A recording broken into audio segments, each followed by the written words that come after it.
Bienvenidos, bienvenidas una vez más a Praxis TV, programa de la Escuela de Filosofía de la Universidad Nacional de Costa Rica.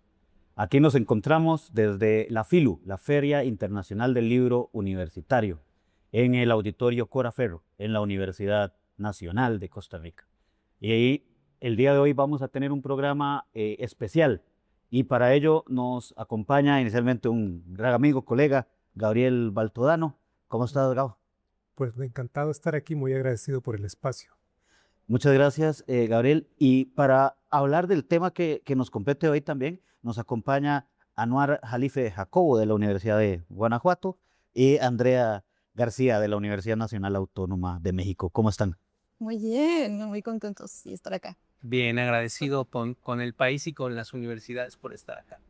Bueno, muchas gracias, Gabriel. Gracias también, ¿verdad?, por la coordinación para esta actividad, y también a la EUNA, ¿verdad?, por el espacio y la posibilidad de esta feria en el marco de todas las universidades públicas.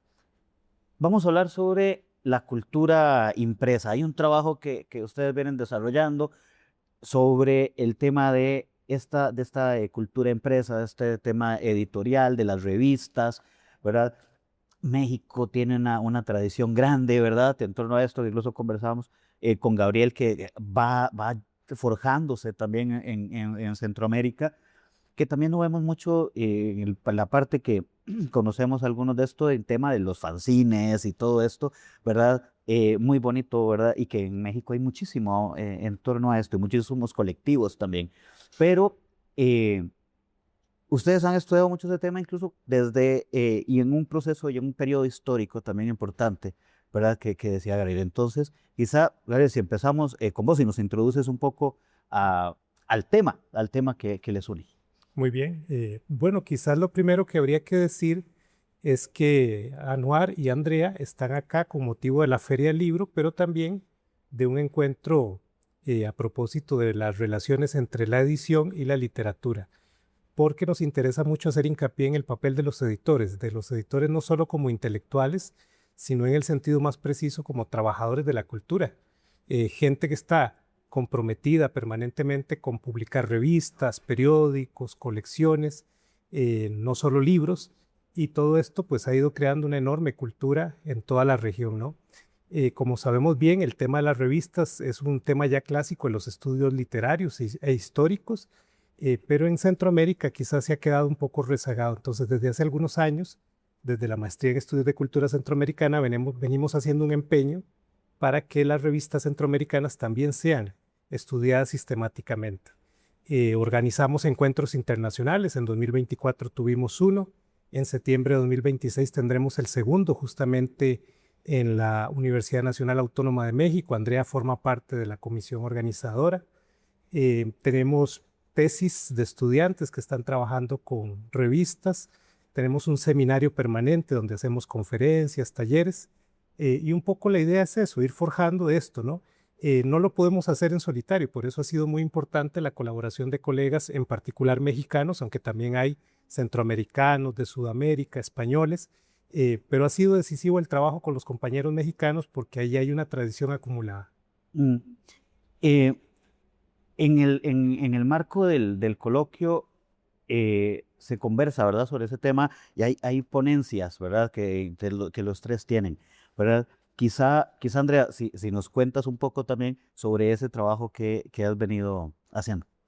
Claro, pues yo inicialmente me formé como diseñadora gráfica y después me dirigí más hacia el estudio de letras hispánicas, la literatura, y luego me decanté por la historia del arte. Entonces, digamos que mi recorrido de formación ha sido como ir conociendo desde diferentes ámbitos las revistas y las publicaciones, o sea, todo lo que se puede hacer desde la práctica editorial con las revistas.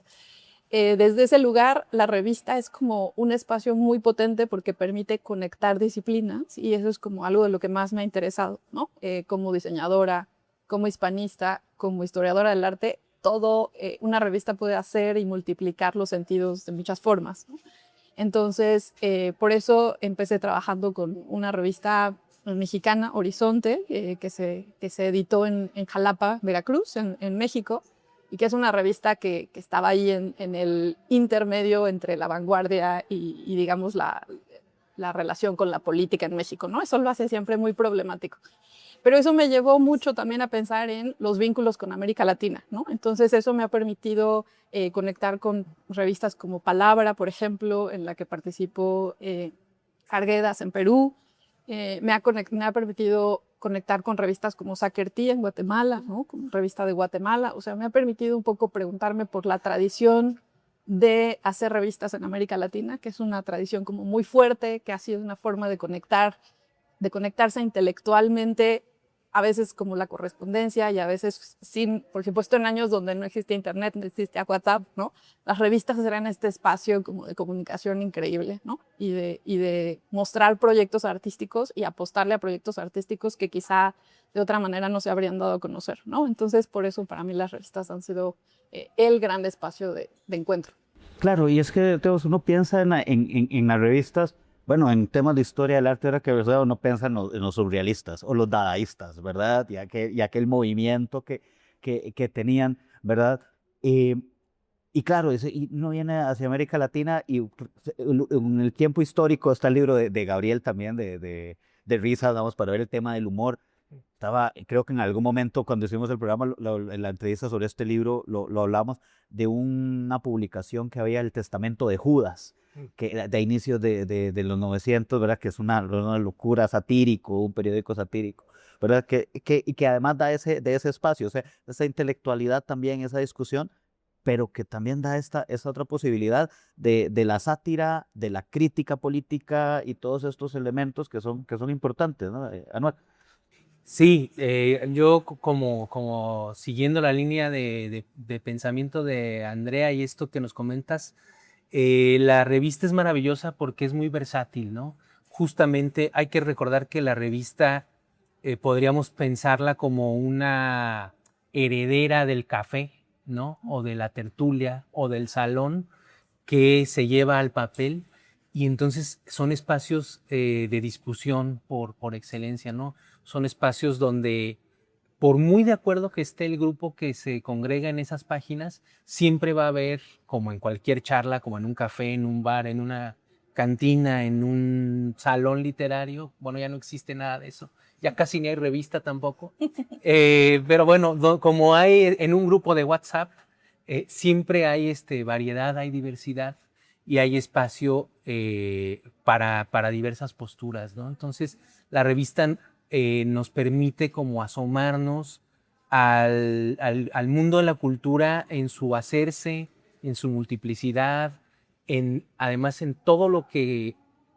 conlleva, ¿no? Que es desde la imagen, la tipografía, el papel, los tamaños, su circulación, sus patrocinadores, quién está, quién no está, que es un gran tema en las revistas, ¿no?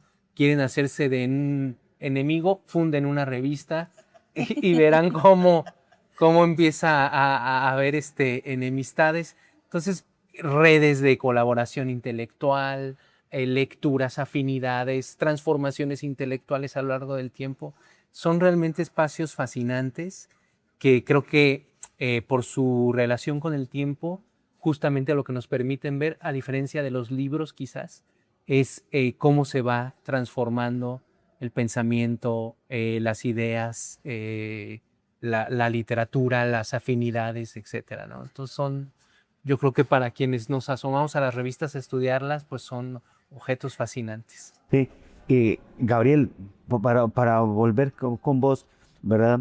En torno a esto que nos hablan Andrea y Anuar también, vos mencionabas al principio cómo ha ido abriéndose un espacio en Centroamérica para el estudio de eso, ¿verdad?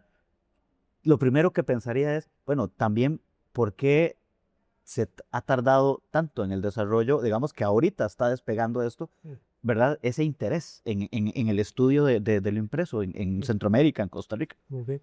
Bueno, creo que quizás sea un defecto, se deba a un defecto de la formación en las escuelas de filología nuestras, que siguen siendo muy tradicionales y entonces se sigue pensando muchísimo en estudios, investigaciones que tienen que ver con autores, con textos, con géneros, con tendencias, y quizás también la propia formación disciplinaria, porque como muy bien señalaba Andrea, el estudio de las revistas y en general de la cultura impresa demanda de una visión mucho más amplia que la de la disciplina. Y eso es difícil de lograr en las escuelas tradicionales de filología. Nosotros hemos procurado no solo hacer en torno a revistas, sino en general a la cultura impresa, porque nos hemos percatado de que hay grandes vacíos a propósito del papel de los editores y demás. Por ejemplo, nosotros en Costa Rica tenemos una revista que es conocida en toda Hispanoamérica, que es Repertorio Americano. Pero sobre el repertorio americano tenemos escasa información acerca de cómo se gestionó como proyecto. Es decir, se han hecho muchos estudios sobre García Monge, su aporte intelectual, digamos, su trabajo como hombre de letras, porque también escribió una importante muestra de textos literarios, pero se ha dejado por fuera la forma en que este hombre hacía esto desde un país con limitaciones muy grandes, ¿verdad? Sabemos muy poco, ¿no? De pronto sabemos que Max Jiménez en algunos momentos parece haber financiado el proyecto, haber contribuido. Nos falta una historia material del repertorio americano y me parece que falta una historia material de muchos aspectos de la literatura centroamericana, ¿verdad? Y creo que tiene que ver con eso, con la forma en que las escuelas de filología se desarrollan, cómo trabajan de forma ordinaria, cómo, digamos, proponen esto. Y en el ámbito de la historia, pues se han hecho esfuerzos también, pero desde otros ámbitos, desde otros ángulos, ¿no? Claro. Qué interesante eso, porque o sea, mencionabas el cómo se hacía una revista del repertorio americano y precisamente lo que hablaba Andrea, ¿verdad? Esos vínculos, esos espacios, ¿verdad? No solo para que se peleen, ¿no? Para que se enojen, pero también esas complicidades y esas redes intelectuales que incluso muchas pueden surgir desde cierta informalidad, ¿verdad? También, que me parece que es importante rescatar también eso dentro de un proceso de una revista o de todo esto que estamos conversando, ¿no? Por supuesto. Sí, ahí hay como muchas rutas que también en esta parte de lo material que mencionas, Gabriel, como que es otra de las búsquedas, ¿no? Cómo se relacionaron, cómo circuló una revista, cómo llegó, por ejemplo, la comunicación de Boletín Titicaca a México, ¿no? O sea, distancias que uno ni se imagina y de pronto se comunicaron. Bueno, y que además pues nos quedan un par de minutos, pero lo que decía Anuar, por ejemplo, ahora mencionaba lo del WhatsApp, pero es que en efecto, a veces, y creo que acá entra un reto para que también lo podamos ver, en un momento tan digitalizado, ¿verdad? Y donde la forma de comunicación es tan fluida, tan digitalizada, como que parece que no hay espacio a esa imaginación de cómo hacían para poder de verdad esperaban tantos días para que les respondieran una carta, o sea, no, el email se responde en 2 minutos, ¿verdad? O sea, hay una cultura de la inmediatez y la cultura impresa más bien requiere otra pausa y otra forma, ¿no? Que es importante también dentro de la comunicación y dentro del proceso intelectual, ¿no? De creación. Sí. Yo siempre lo digo cuando hablo de revistas y cuando hablo de estas revistas como Boletín Titicaca, Repertorio Americano, la revista de La Vanguardia, es increíble el grado de comunicación y de noticia y de conocimiento que había a lo largo de todo el continente. Es un conocimiento que no tenemos hoy y quizás tenga que ver con eso, ¿no? Con que aquilataban un telegrama, una carta. Hoy tenemos 1000 comunicaciones, pero quizás todas son superfluas y esas quizás eran más contundentes, más profundas y nos permite tener una red maravillosa de revistas y de intelectuales. Muy bien, vamos a hacer una primera pausa y ya regresamos para seguir conversando sobre este tema. Vamos a hacer una primera pausa y ya regresamos a Praxis TV, Diálogos Literarios.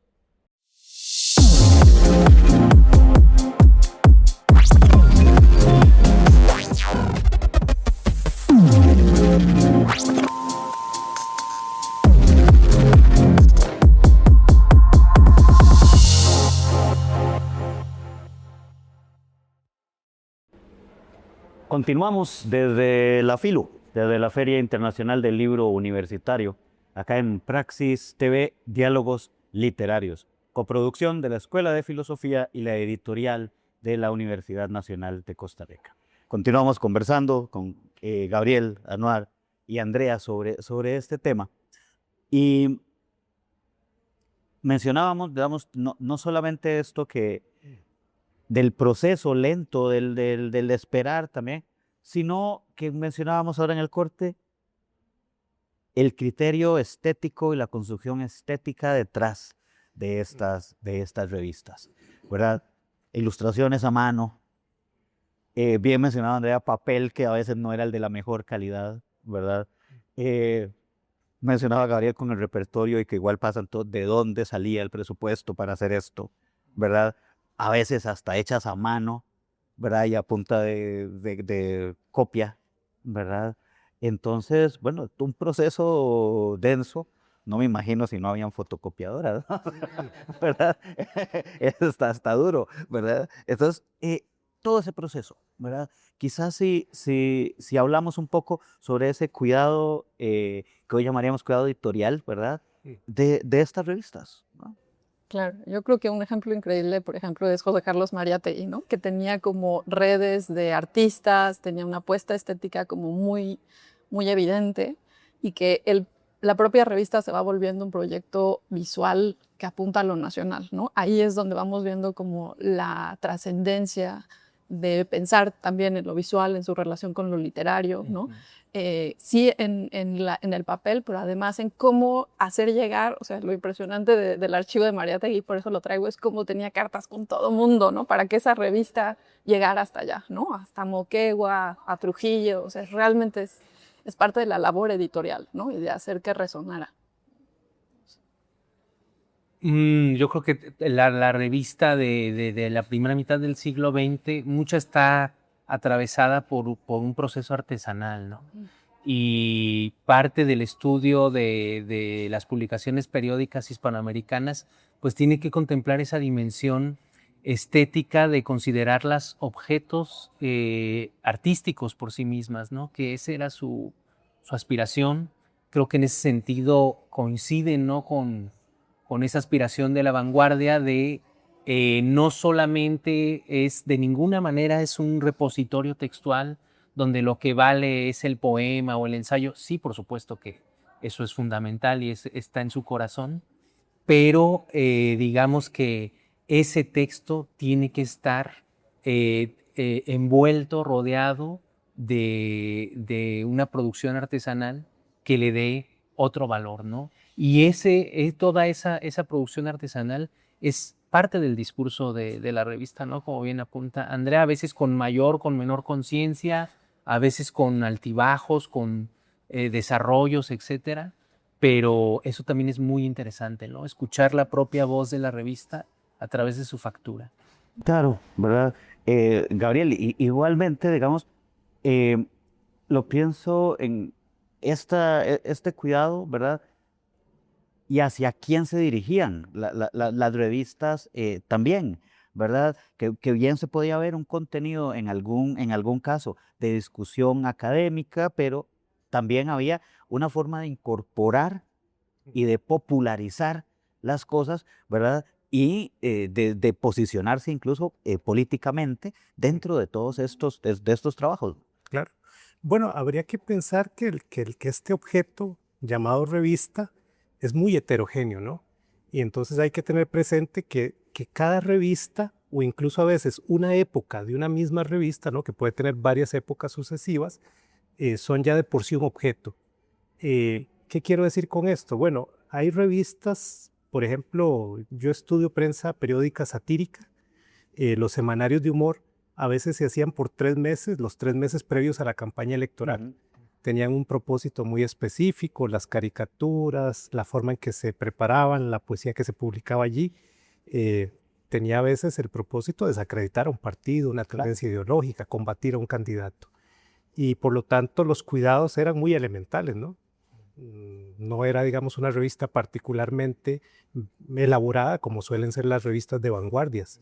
Hay otros casos distintos, por ejemplo, le contaba a Anuar sobre un editor costarricense muy interesante, Próspero Calderón, es un editor del final del 19, que introduce en Centroamérica el género de la revista ilustrada.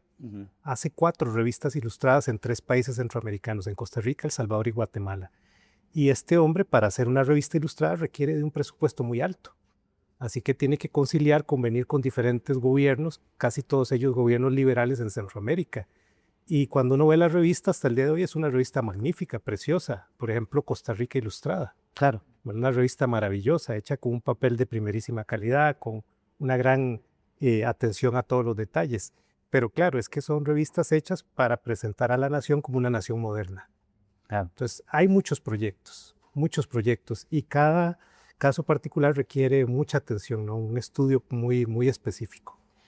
Sí, claro, y bien, bien lo mencionas ahorita, ¿verdad? Que también al pensar hacia quién se dirige, cuál es la intención de la revista, es quién también está detrás de la revista, ¿verdad? Los intereses, ¿verdad? Que pueden haber, igualmente se comunica, o sea, es como cuando pensamos en la prensa, quién es el dueño del periódico, ¿verdad? Decía hace unos años en una entrevista Correa en Ecuador, desde que se inventó la imprenta, la libertad de opinión es lo que diga el dueño de la imprenta, ¿verdad? ¿Verdad? Pero esta también nos lleva a pensar porque hay posiciones y posibilidades de comunicación y financiamiento a aquellas que lo que difunden es algo que es importante o relevante para quienes tienen ese poder económico, pero también las otras que surgen como contranarrativas y formas de resistencia a esas formas de comunicación más hegemónicas, ¿no? Y entonces, ¿qué revistas también podemos ubicar y nos pueden también contar, ¿verdad? De buscar y ver ese proceso histórico en la cultura impresa, ¿no? Por supuesto, allí creo que hay un punto muy importante en entender cómo la infraestructura que sostiene una revista tiene mucho que ver con su financiamiento, con la apuesta de hacia quién va dirigida. Eso va a determinar mucho un poco lo que decían sobre los públicos, ¿no? A qué públicos puede estar dirigida, pero al mismo tiempo como, digamos, ciertas prensas, ¿no? Había un momento en el que se empiezan a comprar prensas, se empieza a imprimir a color. Pienso, por ejemplo, en el Universal Ilustrado en México, que es como una revista que alcanza muchísima población, ¿no? Porque tiene muchos números, porque el tiraje es muy grande, por supuesto tiene un gran financiamiento y se piensa como popular, ¿no? Pero entonces esa infraestructura determina también el tipo de posicionamientos políticos y la forma en la que pueden tratar diferentes temas, ¿no? Entonces eso yo creo que es súper importante entender cómo se van creando grupos y se van creando diferentes públicos lectores a partir de estas revistas. Las revistas crean a sus lectores en alguna medida también, ¿no? Esta puede ser una discusión, la podemos platicar, ¿no? Si los lectores ya existen o se crean. Claro. Pero... Que eso es importante y es interesante pensarlo, porque no es lo mismo, por ejemplo, un periódico sensacionalista, ¿verdad? Que todavía hay, que lo que busca es construir una opinión pública, guiarla, dirigirla hacia el interés particular, incluso porque cree ignorante a esa opinión pública, a una iniciativa de una revista que surge más bien de este grupo popular para educar, para formar, para construir formas de conocimiento, de posicionamiento político, etcétera, ¿verdad? Pero desde esa otra realidad, diciéndole, no crea básicamente lo que te está diciendo ese periódico sensacionalista, que además cree que se dirige a vos porque te considera como un público meta intelectualmente inferior, y por eso el contenido que te brinda es ese que te está presentando, ¿no? ¿Verdad? Yo creo que aquí entramos como a una dimensión también muy, muy interesante que tiene la revista, que no, quizás no la tiene tanto el mundo del libro, que es justamente esa relación de ida y vuelta con los lectores, ¿no? Porque la revista sí alcanza a tener una retroalimentación más o menos inmediata de cómo está siendo recibida y, digamos, en las entrañas de la revista, cuántas veces no habrá una revista cambiado su rumbo porque algo inesperado ocurrió en el momento en que empezó a circular, ¿no? En México tendríamos el caso emblemático, por ejemplo, con el Universal Ilustrado, de que ahí se le da forma a la novela La Revolución, con Los de Abajo de Mariano Azuela, que había circulado 10 años antes, en 1915, Sin Pena ni Gloria, más o menos, en otra revista en El Paso, Texas, y en un momento de una discusión, de un debate público que se da en la prensa de los años 20, alguien menciona, no, sí hay una novela que encarna los valores que busca la literatura nacional, es esta. Se da a conocer y ahí nace un autor, un género, una novela emblemática del país. ¿Quién podía calcular que eso iba a pasar? Nadie. Después se publica como libro, ¿no? Se recupera la edición y así imagino que han pasado.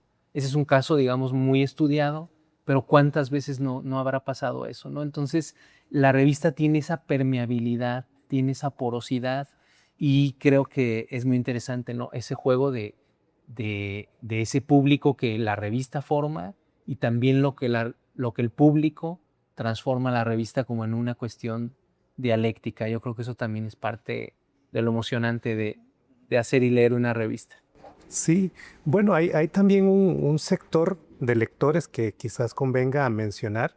Son muy importantes para las revistas del final del 19, desde luego de la primera mitad del 20, que son las mujeres, ¿verdad? Y entonces las mujeres han tenido un acceso, junto con los obreros y los niños, son los tres públicos que emergen en la segunda mitad del siglo XIX, ¿no? Y entonces empiezan a aparecer como lectores fundamentales y empiezan a aparecer también revistas dirigidas a las mujeres. En Costa Rica tenemos una muy recordada que es Cordelia, es una revista expresamente dirigida a las mujeres, claro, con el propósito de transmitir una cierta educación instrumental, pero también hay revistas incluso muy propias de la sensibilidad conservadora, como la revista Costarricense, que es una revista que aparece después de la Guerra Civil Española, y que es una revista que insiste mucho en el hispanismo, pero también en el catolicismo, en la moral tradicional, que trae como recortes literatura española post guerra civil, ¿no? Franquista, y que tiene que ver con ese afán de mantener a las mujeres dentro de unos cánones morales tradicionales, ¿no? Claro. No ubico la fecha, ¿verdad?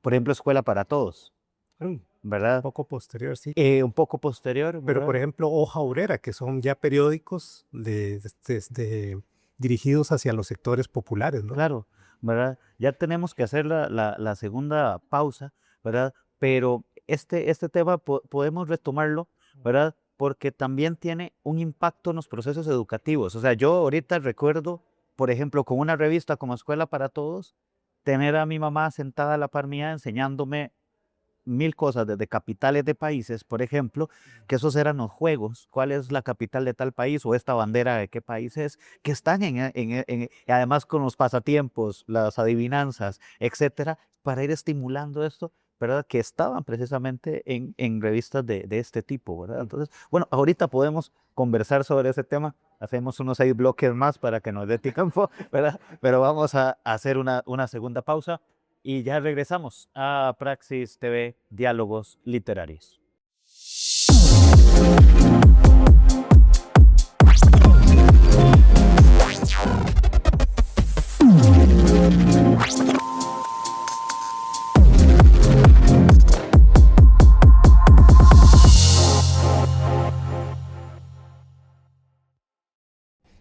Regresamos a Praxis TV, Diálogos Literarios, coproducción de la Escuela de Filosofía y la editorial de la Universidad Nacional, la EUNA. Y continuamos acá, desde la FILU, conversando con Gabriel, con Anuar, con Andrea, sobre este tema apasionante, el tema de las revistas, que además en coloquios y demás, ¿verdad? Esas redes siguen juntando gente, las revistas, ¿verdad? Gabriel, hablábamos en el corte y del tema del rescate también de la cultura popular, ¿verdad? Y ahí un papel importante que mencionabas, que es otra vez la revista Repertorio Americano. Es un gran referente nuestro en nuestra escuela, en el Instituto de Estudios Latinoamericanos, ¿verdad? Y nos mencionabas un poco sobre eso, ¿verdad? Sobre la manera en que el repertorio de Joaquín García Monge tenían ese interés también hacia... Claro. Bueno, esta revista es una revista que tiene una sensibilidad muy particular. García Monge tenía desde luego ya una visión muy distinta de la cultura. Hay que recordar que forma parte de una generación de intelectuales costarricenses que ya no pertenecen a los sectores hegemónicos, no es parte de la élite. Él ha tenido una educación por esfuerzo propio y también mediante una beca. Enviado luego a Chile para que haga sus estudios formales.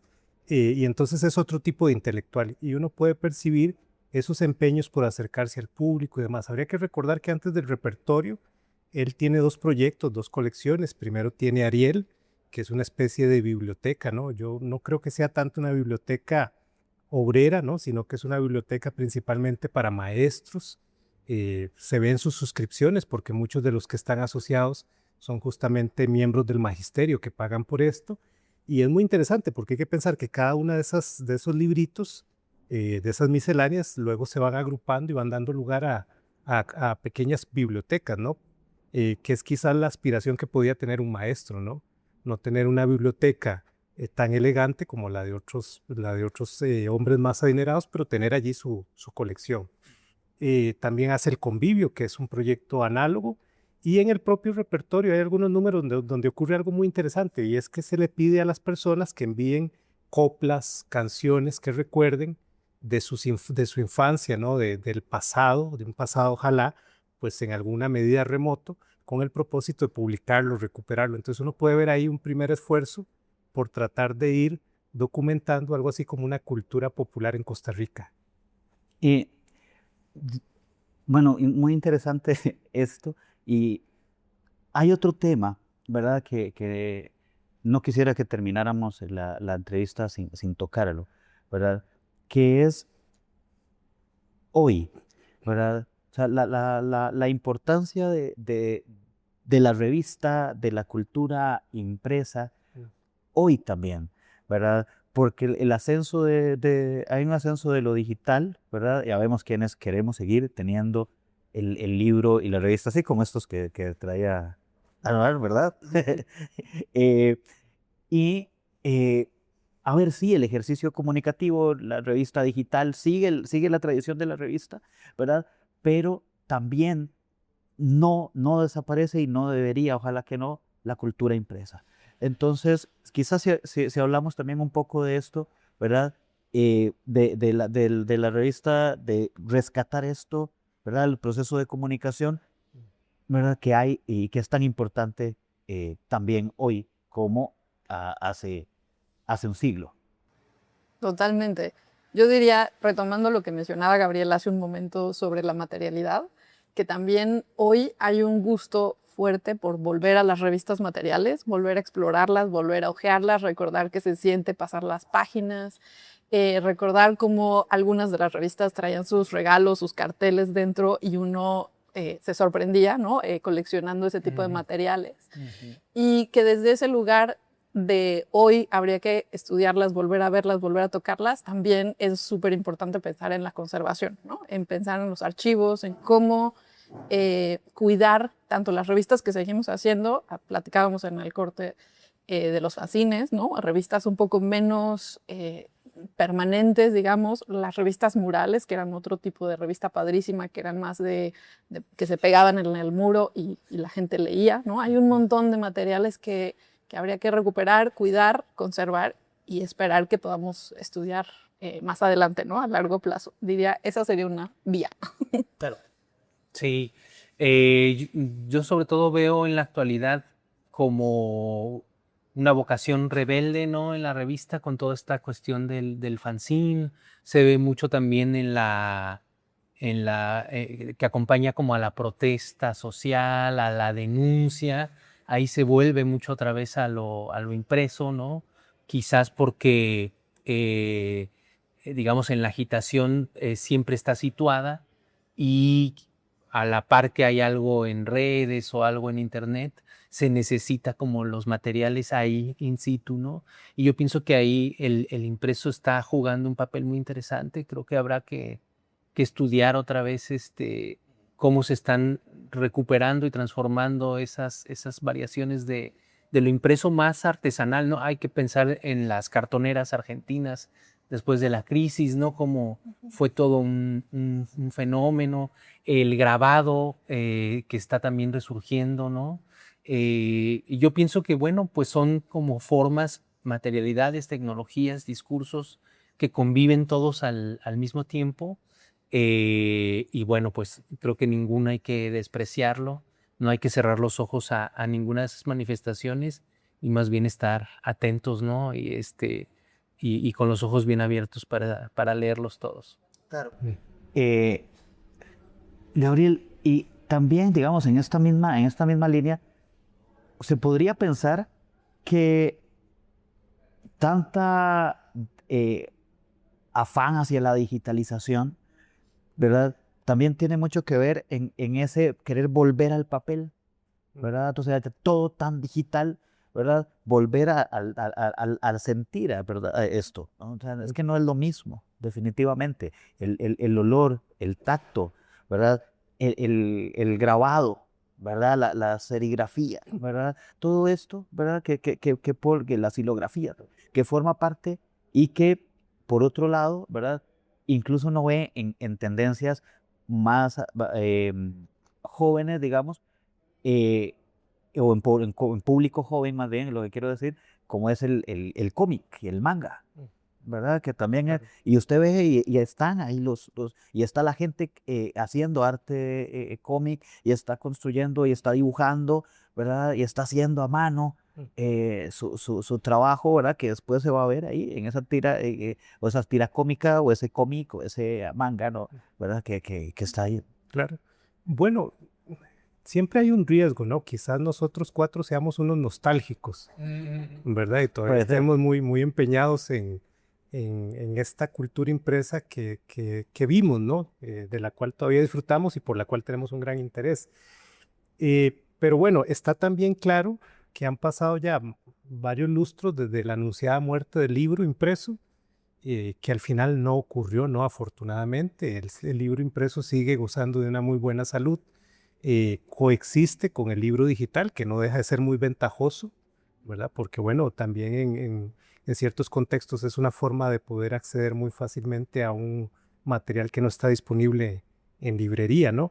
Yo creo que quizás hay que pensar que en el fondo toda esta comunicación literaria, esta mediación sobre la literatura, todas estas intervenciones que hacen los editores de revistas, en el fondo pueden mutar de tecnología.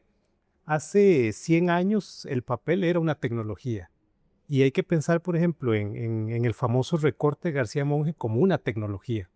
Eh, yo creo que se podría decir así con una cierta libertad que es algo análogo al meme, ¿no? Ujú. Uno toma algo que ya está, le da un nuevo sentido y lo pone a circular otra vez, ¿no? Y tiene una cierta eficacia. Bueno, García Monge hacía un poco eso, ¿no?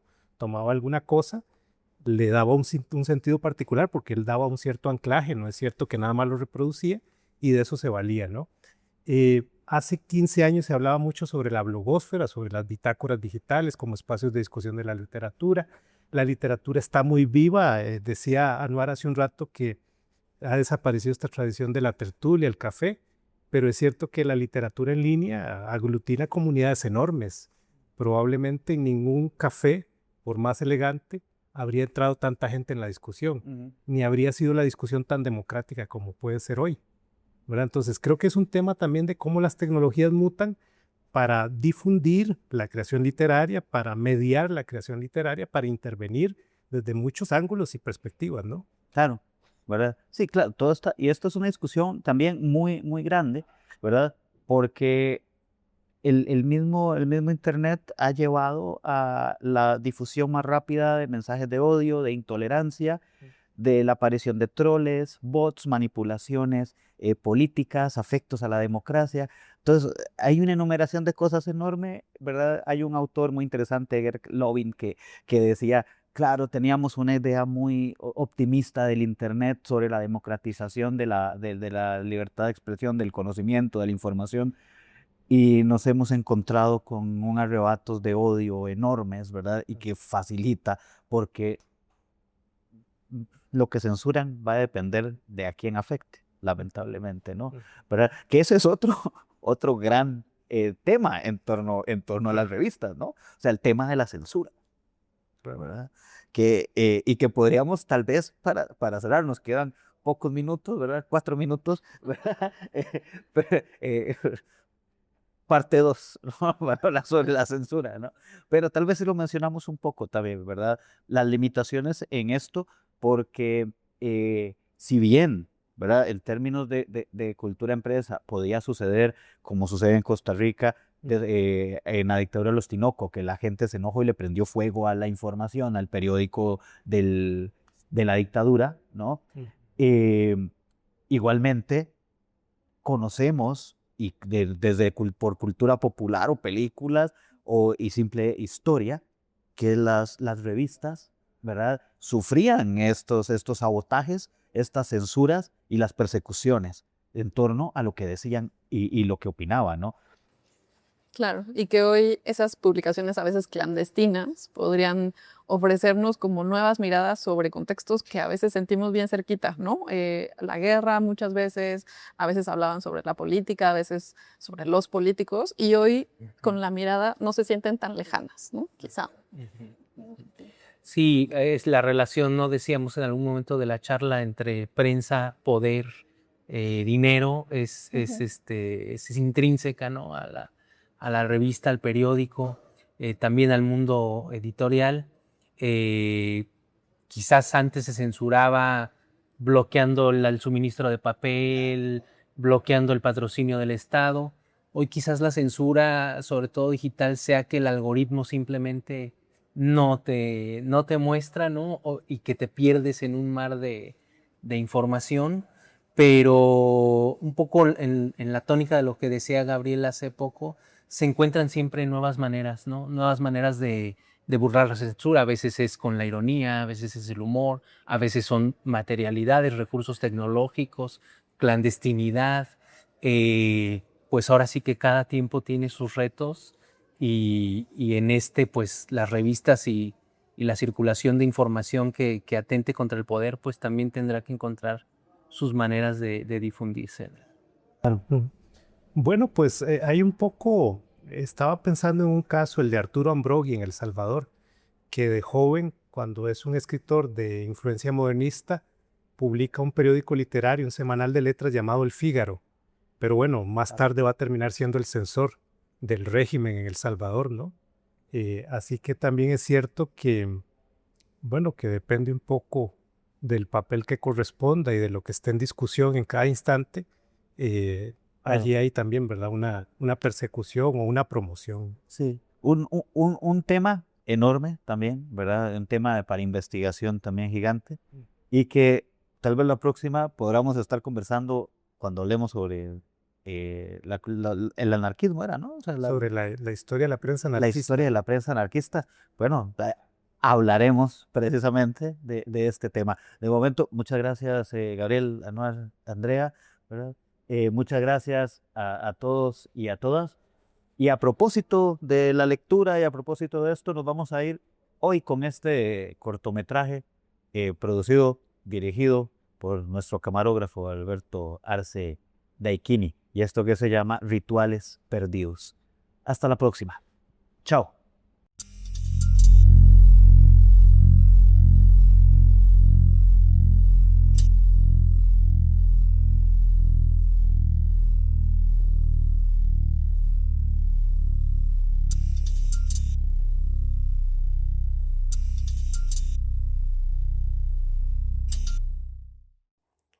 Soy la voz del hombre que resuena en los cielos, que reniega y maldice y pide cuentas de por qué y para qué.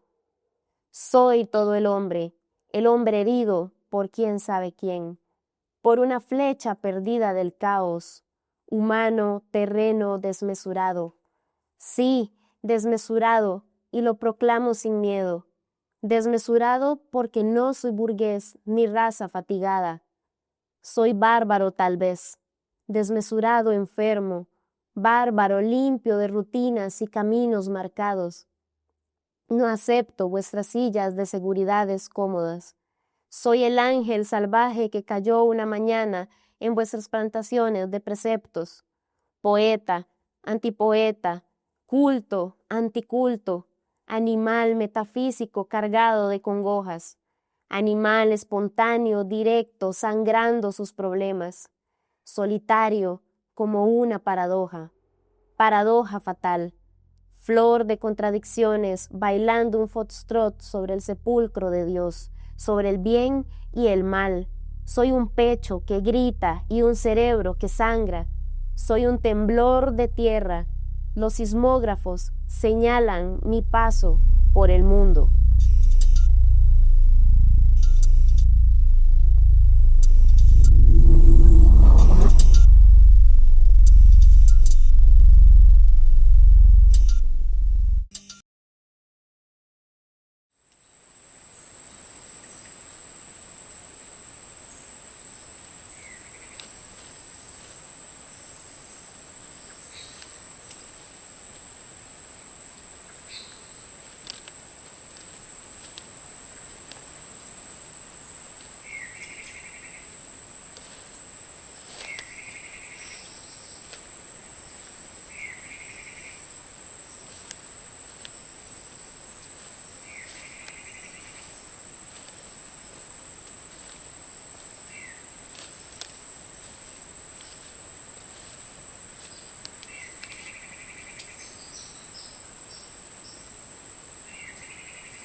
Nos sentaremos en el pasto húmedo, junto al diente de león, y hablaremos de la miseria mientras el viento con su frescura nos decapita. Tal vez así.